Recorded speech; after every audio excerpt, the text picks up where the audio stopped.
Beijing में चली communist party की कांग्रेस से जो खास बातें निकलकर सामने आई हैं उनमें अमेरिका को सबसे बड़ा दुश्मन मानना और चीन में परमाणु हथियारों का जखीरा बढ़ाना है। ये दोनों ही बातें अपने आप में बेहद अहम है। जानकारों की राय में बीजिंग ने पहली बार इस बात को खुलकर सभी के सामने रखा है। राष्ट्रपति शी चिनपिंग ने साफ तौर पर कहा है कि देश की सुरक्षा के लिए एक मजबूत रणनीतिक बढ़त पानी जरूरी है। राष्ट्रपति शी को तीसरी बार देश की कमान। गौरतलब है कि सीपीसी में शी चिनपिंग को तीसरी बार चीन की कमान का सौंपा जाना तय माना जा रहा है। सीपीसी के ओपनिंग सेशन की शुरुआत करते हुए शी चिनपिंग ने 63 पन्नों की एक रिपोर्ट पेश की थी जिसमें देश की सेनाओं को अत्याधुनिक बनाने की बात कही गई थी।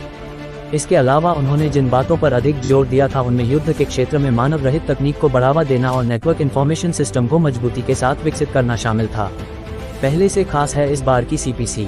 जानकार मानते हैं कि इस बार बीजिंग में हुई सीपीसी वर्ष 2017 की तुलना में इसलिए भी बेहद खास है क्योंकि उस वक्त राष्ट्रपति शी ने रणनीतिक बढ़त बनाने की बात का कहीं कोई जिक्र नहीं किया था।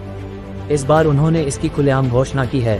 यही वजह है कि इस बार की सीपीसी पिछले वर्ष हुई बैठक से भी खास हो गई है। रणनीतिक बढ़त चाहता है चीन।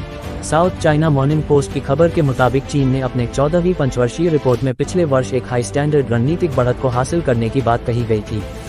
जानकारों का कहना है कि अमेरिका के खतरे को देखते हुए चीन न सिर्फ रणनीतिक बढ़त लेना चाहता है बल्कि इसके लिए वो परमाणु हथियारों के जखीरे को बढ़ाने पर जोर दे रहा है।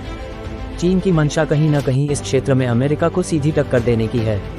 अमेरिका परमाणु क्षमता में एक महाशक्ति है। एक मजबूत न्यूक्लियर फोर्स चाहता है चीन।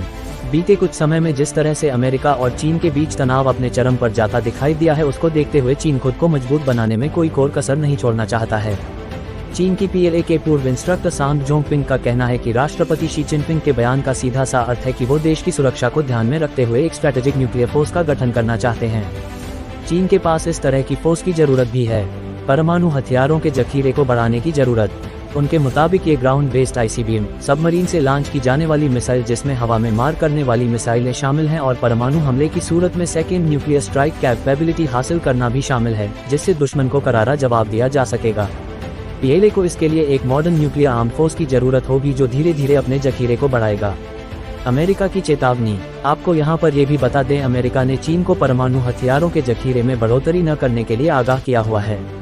पेंटागन की रिपोर्ट के मुताबिक चीन के पास वर्ष 2027 तक करीब 700 परमाणु हथियार होंगे और 2030 तक इनकी संख्या 1000 हो जाएगी।